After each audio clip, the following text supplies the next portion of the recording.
غیر ملکی ایجنسی کون سی ایسی چیز جو ہے اس گروہ کو پروموٹ کر رہی ہے, اس گروہ کو اوپر لے کے آ رہی ہے سوشل میڈیا پہ.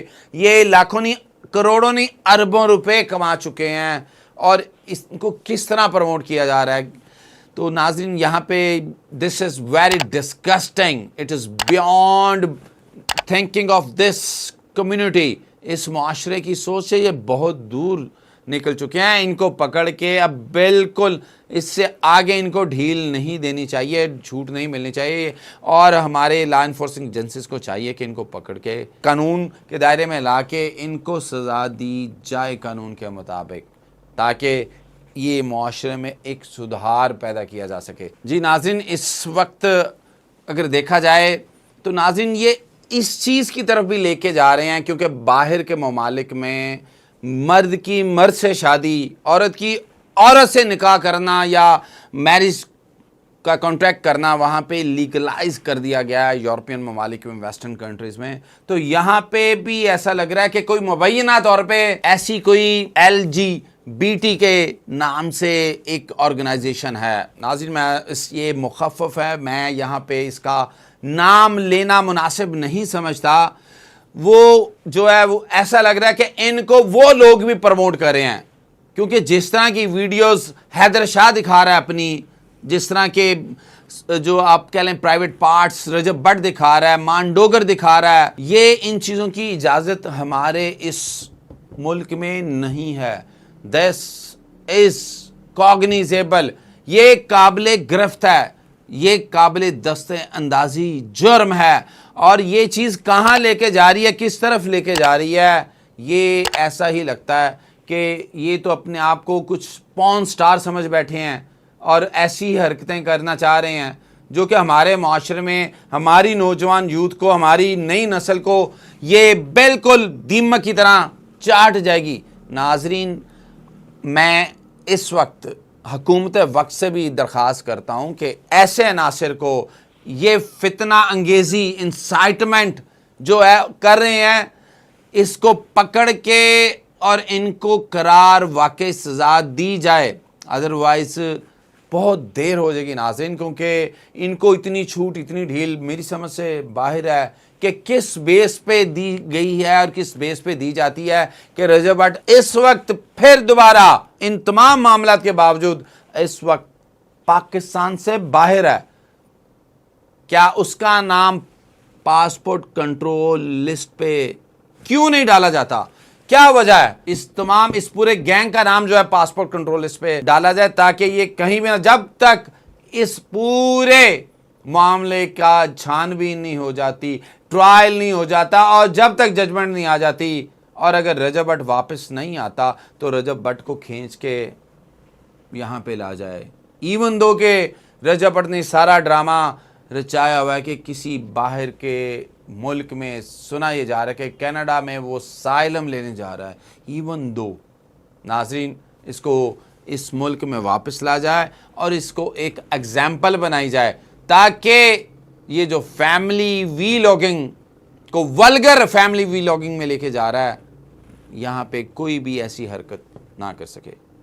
امید کرتے ہیں کہ اس وقت جو اسٹیٹ ہے, اسٹیٹ اس چیز کو بہت باریکی سے سامنے رکھے گی, اور واقعی حقیقتاً جس طرح CCD کام کری ہے اسی پیرامیٹرز پہ اس پورے گروہ کے خلاف کام کیا جائے گا.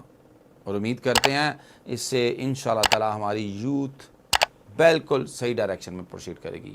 ناظرین اس کے ساتھ میں آپ سے اجازت چاہتا ہوں, اللہ نگہبان. چند ماہ پہلے ٹرین حادثہ ہوا تھا, وہاں پہ ٹرین پہ حملہ ہوا تھا, تب بھی تو دہشت گردوں کو پکڑ کے تو یہ بھی تو ایک دہشت گردی کا ہی بات. جو ویسے دہشت گردی کرتے نا ہم ان کو مار سکتے, لیکن یہ بلوچ جو نواب ہیں, جو ان کے قبیلوں میں جو کچھ ہوتا ہے وہاں پہ تو ہم کوئی ہاتھ نہیں ڈال سکتے. انتظار پنجوتھا صاحب کو ویسے بھی ان کے ساتھ جو کیا گیا تو میرے خیال میں تاریخ کا قابل شرم واقع ہے.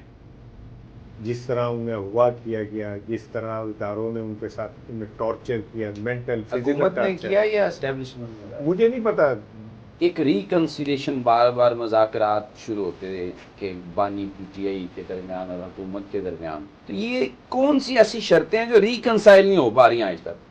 کوئی نہیں ہے کہ حکومت کی سب دو ہی شرطیں اسٹیبلشمنٹ کی، ایک کہ عمران خان 9 مئی کو معافی مانگ لی، اور دوسرا یہ کہ 2 سال کے لیے چھوٹ ہو گئی۔ عمران خان نے معافی بھی نہیں مانگنی، چھوٹ بھی نہیں ہونا۔ بسم اللہ الرحمن الرحیم، السلام علیکم ورحمۃ اللہ وبرکاتہ۔ ناظرین، واجد باوا اپنے ڈیجیٹل چینل کے ساتھ آپ کی خدمت میں حاضر ہے۔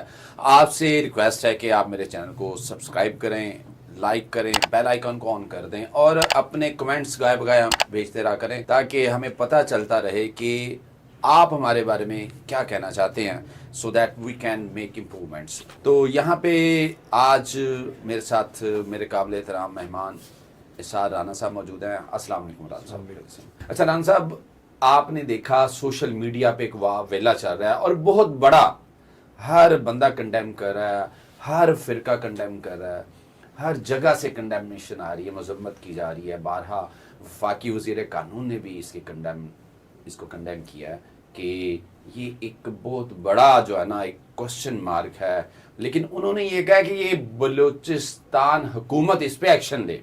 جو میرے سامنے بات آئی ہے، کیا سمجھتے ہیں کہ یہ آنر کلنگ کے حوالے سے سر عام 2 بندوں کو، شیتل جو کہ ان کی اپنی بیٹی تھی اور ساتھ زرق، دونوں نے پسند کی شادی کی، ان کو قتل کر دیا گیا۔ آپ اسے کیا کہتے ہیں کہ حکومت کہاں پہ ہے اور کیا وفاقی حکومت کی کوئی ذمہ داری نہیں بنتی؟ نہیں، حکومت کی ذمہ داری کیا، وہ اس قتل کو تو روک نہیں سکتی تھی۔ اس کی ذمہ داری شروع ہوتی ہے کہ اب وہ کیا کرتے ہیں، کیا جنہوں نے ایسا کیا انہیں سزا ملتی ہے؟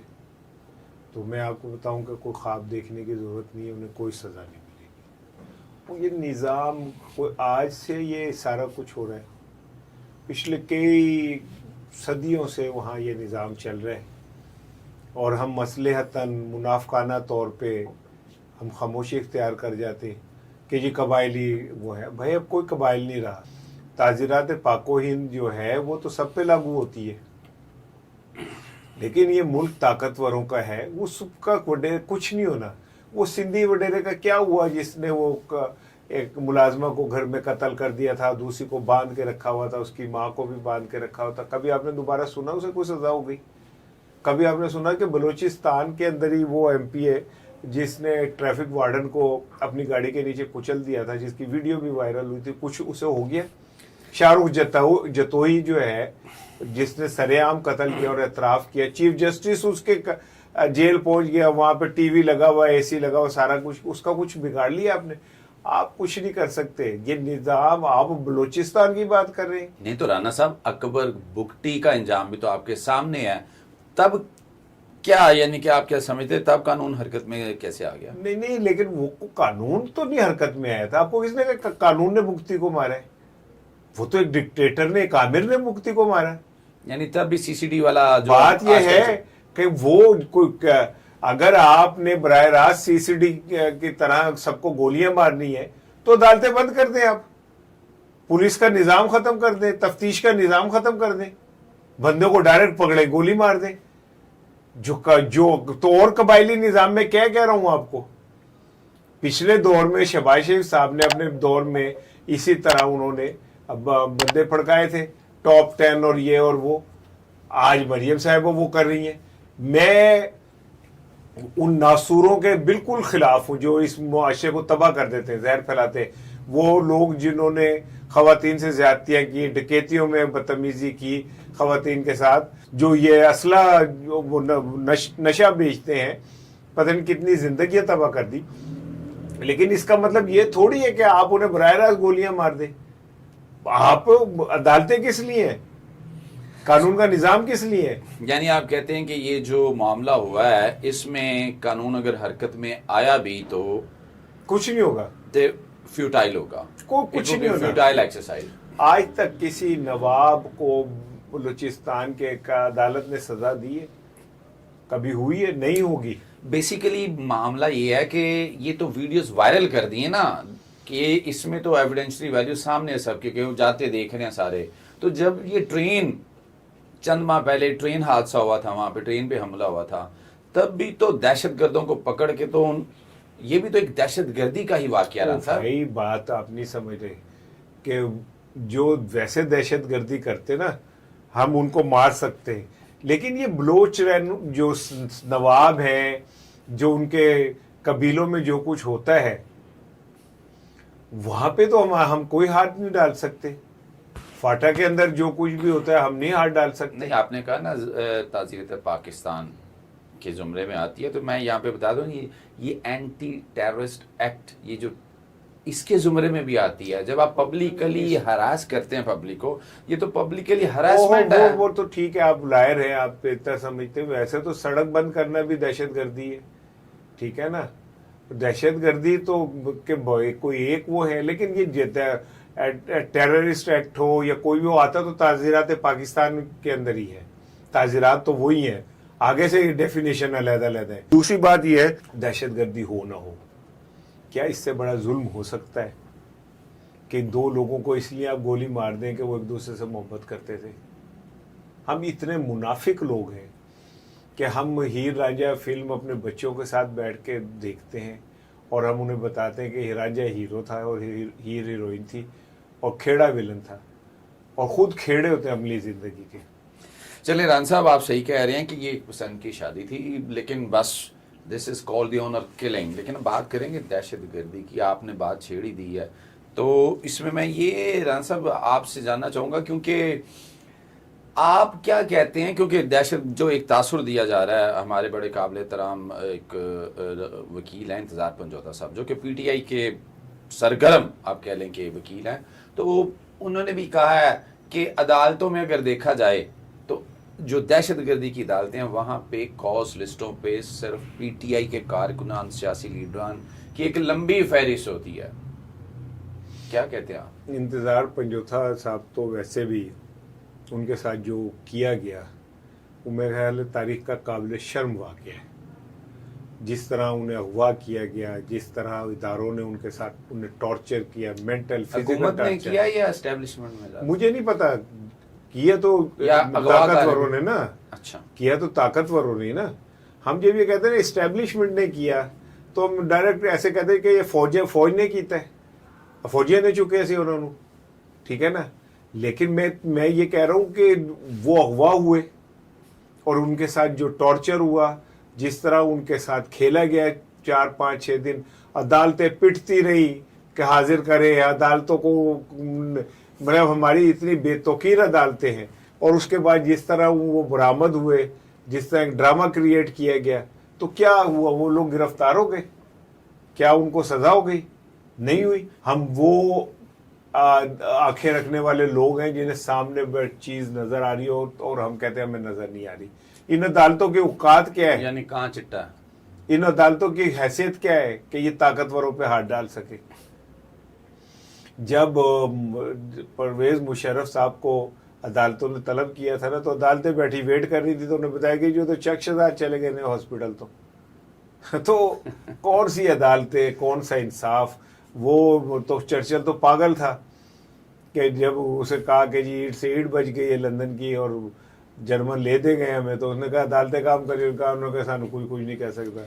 اب ہم اگر یہ فارمولا ہو تو ہمارا یہ ملک تو اب تباہ ہو چکا ہے, اس ٹائم ختم ہو گیا چرچل کے فارمولا. انصاف آپ کہہ رہے نہیں ہے نا, چرچل تو کہتے تھے انصاف میرا, انہوں نے کہا مل رہا ہے. وہی نا, عدالتوں کا کام کرنا کیا ہے؟ انصاف فراہم کرنا. عدالتوں کا کام عدل فراہم کرنا ہے. 27ویں ترمیم کے بعد اب جو جج آئے ہیں, ایڈہاک جج, 26ویں ترمیم ایڈہاک جج آئے ہیں, تو ڈبل مزہ لے رہے ہیں. ایک وہ لے رہے کیا کہتے ہیں اپنے ریٹائرمنٹ کی پینشن, اور دوسرا ایڈہاک جج کے طور پہ پیسے. یار اس ملک کو کتنا لوٹنا ہے آپ نے, کتنا کھانا ہے اس ملک کو آپ نے؟ دونوں ہاتھوں سے لوٹ رہے ہیں اور خود کو منصف کہلاتے. یہ جب اللہ کی عدالت میں پیش ہوں گے ان کے ساتھ بہت برا پیش ہے. ہاں اللہ تعالیٰ, میرا یقین ہے ان کو معافی نہیں ملنی.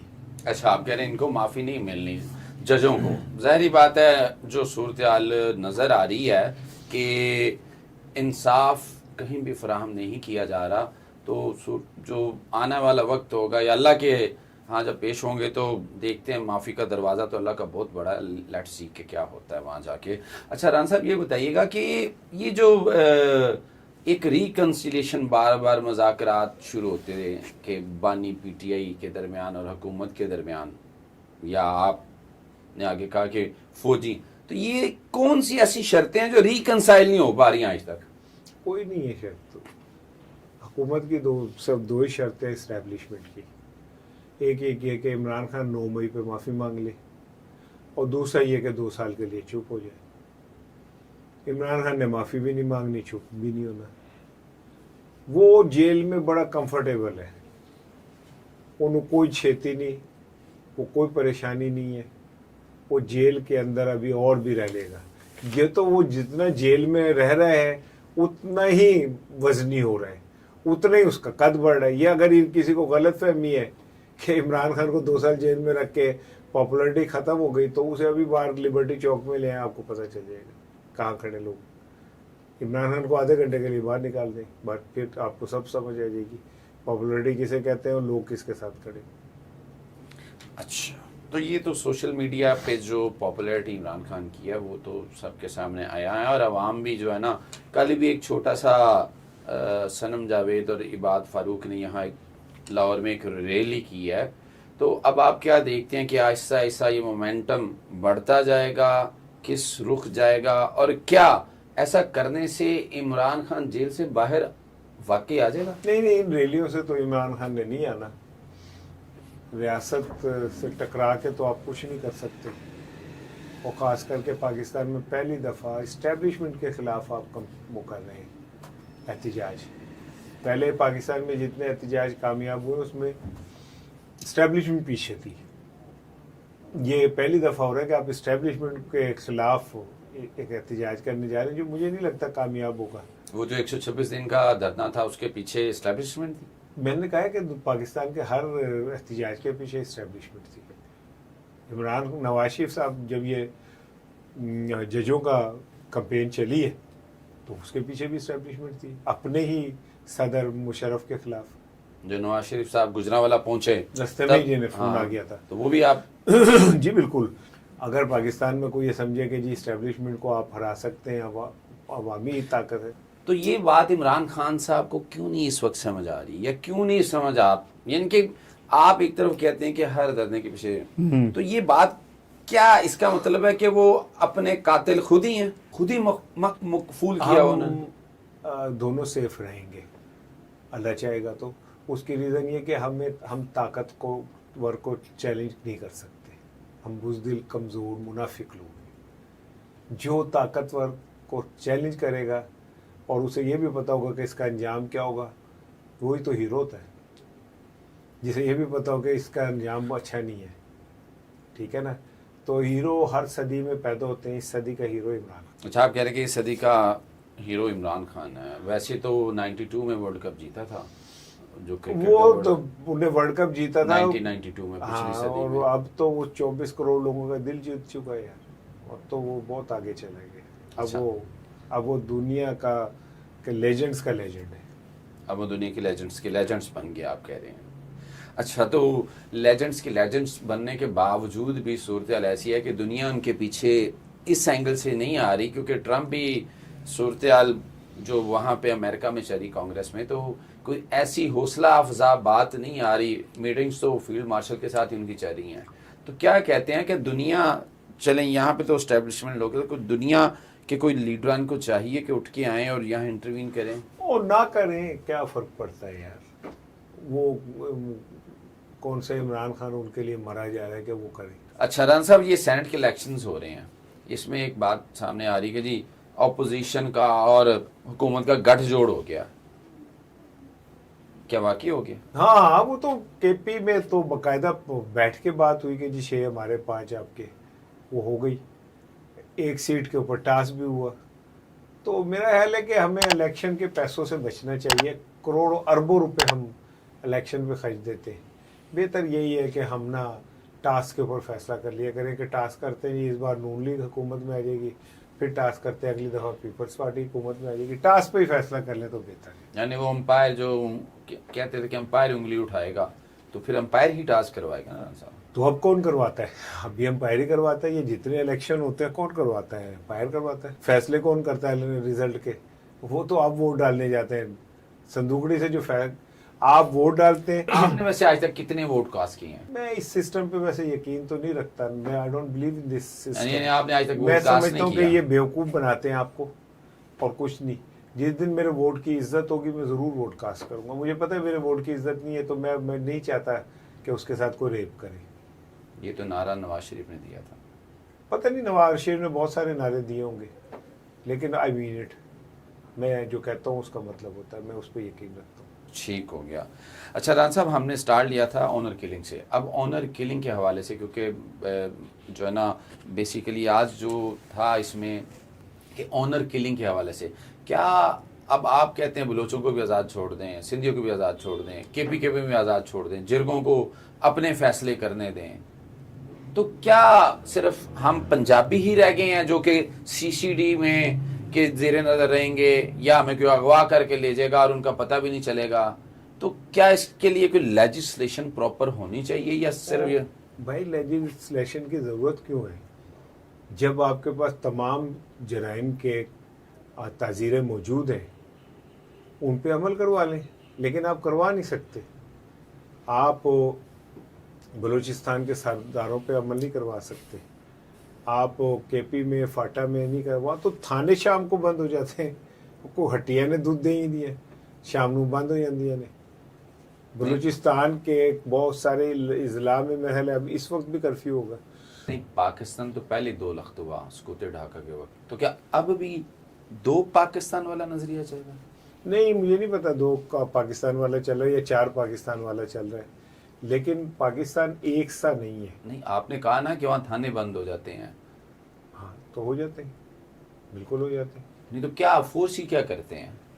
کس چیز کی؟ یعنی یہ جو سارے حالات بنے ہوئے ہیں کہ قانون جس طرح کہیں 8 بجے ہے, کہیں 12 بجے ہے, کہیں یعنی کہ آپ کے سامنے ہی ہیں, سب کے سامنے, ناظرین کے بھی سامنے, کہ عدالتیں راتوں کو بھی کھلتی نہیں ہیں, تھانے بھی بند ہو جاتے ہیں. تو کیا یعنی کہ اس کو فورس ہی کیا کریں آگے پاکستان کس سمت میں جائے گا؟ تو یار وہ تو اللہ پاکستان کی خیر کرے اور اللہ تعالیٰ اسے سلامت رکھے اور اللہ تعالیٰ اسے اس سارے اس گرداب سے نکالے. لیکن بنگلہ دیش بھی تو بن گیا تھا نا ہمارے اعمال کے بدعمالیوں کی وجہ سے. ایسے ہی ہے. تو ہم نے کون سا کچھ سیکھ لیا کسی بات سے؟ ہم نے کون سا کچھ, ہمیں سبق حاصل ہو گیا. ہم وہی غلطی دوبارہ دہراتے ہیں. ہم سب وہاں پہ بھی ہم نے سمجھا تھا طاقت سے سب کچھ ہو سکتا ہے, یہاں پھر ہم یہی سمجھے نہیں. ٹھیک ہو گیا. ران صاحب, آپ نے کہا کہ اس وقت پاکستان کی صورتحال جو بن رہی ہے وہ ہم کہیں گے ہمارے اعمال ہیں, صرف اعمال بدعمالیوں کی وجہ سے ہوا.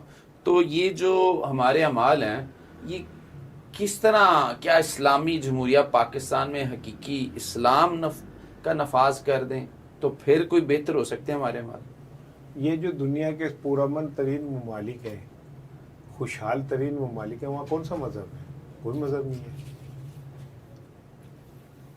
آپ اسکینڈینیویا چلے جائیں, آپ کو تو وہاں کوئی نظر نہیں آئے گا کچھ ایسا, نہ کوئی مذہب, نہ کوئی فوج, نہ کوئی کچھ. آپ لوگوں کو انہوں نے تو چارٹرز کیے ہوئے نا ارد گرد اپنے جیوگرافیکلی جو ممالک ہیں آپس میں, کہ پیس چارٹر 2 سال کیوں نہیں کر سکتے؟ پاک بھارت جنگ ہم ہمیشہ کیوں لوگوں کی روزی روٹی بنائے رکھنے کے لیے جنگ کرتے رہتے ہیں, تاکہ دونوں طرف جو لوگ بیٹھے ہوئے ان کی روزی روٹی چلتی رہے. ہم بھارت سے کیوں نہیں کر سکتے صلح بھائی؟ بھارت ہم سے کیوں نہیں کر سکتا؟ وہاں پہ بھی جو غربت ہے اپنے عروج پہ ہے, یہاں پہ بھی غربت عروج پہ ہے. تو جو پیسہ مسئلے پہ اور اس پہ لگا رہے ہیں, اگر ہم وہی اسکولوں پہ, صحت پہ, روٹی پہ لگائے تو عوام کی زندگی میں تبدیلی نہیں آ سکتی؟ آ سکتی ہے, لیکن اس سے پھر لوگوں کی روزی روٹی بند ہو جاتی ہے. کن لوگوں کی؟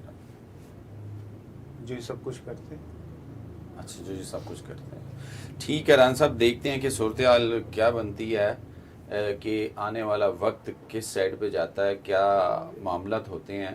تو ایک بس اب میں آپ سے اجازت لینا چاہوں گا, اور اس سے پہلے ایک کوشچن آپ سے کروں. اکتوبر میں بھارت کی بات ہوگی ہے, انڈیا میں انتخابات ہیں, دوسری سائڈ پہ ابھی مختلف نیوز پیپر ہے, نیو یارک ٹائمز ہے, لی مونڈے, اور ٹرمپ نے بھی کہہ دیا کہ پاکستان نے انڈیا کے 5 جہاز مار گرائے.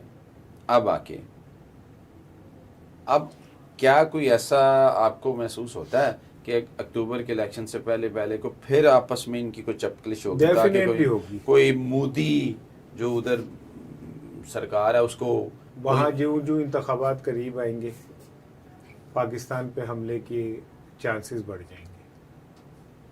یہاں پہ بھی جب جو عمران خان کے تحریک اگر بہت بڑھ جاتی ہے کسی ایک بہت بڑے سیچوریشن پوائنٹ پہ ہوتی ہے تو کچھ بھی ہو سکتا ہے. جنگ ہم دونوں ممالک کے پاس ایک بہترین ہتھیار ہے لوگوں کو بیوقوف بنانے کا اور کچھ نہیں. تو اس جنگ میں کیا مودی کو آپ دیکھتے ہیں کہ الیکشنز میں کوئی فائدہ ہوگا؟ فائدہ نقصان کا نہیں مجھے پتا ہے لیکن ہی ول اٹیمپٹ ڈیفینیٹلی کرے گا کیونکہ ہمارے جنرل صاحب تو اپ گریڈ ہو گئے فیلڈ مارشل بن گئے ہیں تو آگے یعنی کہ لیکن آپ کہہ رہے کہ جنگ ہوگی کہ وہ کریں گے وہ باز نہیں آئیں گے وہ کریں گے اور پہلے سے زیادہ طاقت سے کریں گے. اس بار انہوں نے صرف ہمارے کیپیبلٹی چیک کی ہے کہ ہم کتنے کیپیبل ہیں. اچھا آپ کہہ رہے کہ زیادہ طاقت سے کریں گے تو ہمارا جواب کیسا ہونا چاہیے؟ الحمدللہ جو ہونا جو جیسے اب دیا ویسے جواب دیں گے. 3 دن صبر کرنا چاہیے پھر ہمیں تو بین الاقوامی پریشر تھے ہمارے پہ. ٹھیک ہو گیا. جی ناظرین امید کرتے ہیں کہ ایک تو آنر کلنگ کے حوالے سے جو بات کی ہے کہ ایک پسند کی شادی پہ جو ناحق 2 افراد کا قتل کیا گیا سر عام اور اس کو وہ وائرل کیا گیا, اس پہ قانون کو ڈیفینٹ حرکت میں آنا چاہیے, ادروائز لا قانونیت بہت زیادہ بڑھتی جائے گی, خواہ وہ پاکستان کے کسی بھی خطے میں ہو جہاں پہ تعزیرت پاکستان جاتی ہے. اس کے علاوہ رانا صاحب کے بقول کہ انڈیا میں الیکشن سے پہلے جو ہے وہ کچھ ایسا سینیریو دوبارہ بنے گا کہ انڈیا پھر پاکستان پہ حملہ کرے گا, اس لیے پاکستان کو تیار رہنا چاہیے. اس کے ساتھ ہی آپ سے اجازت چاہتے ہیں. اللہ نے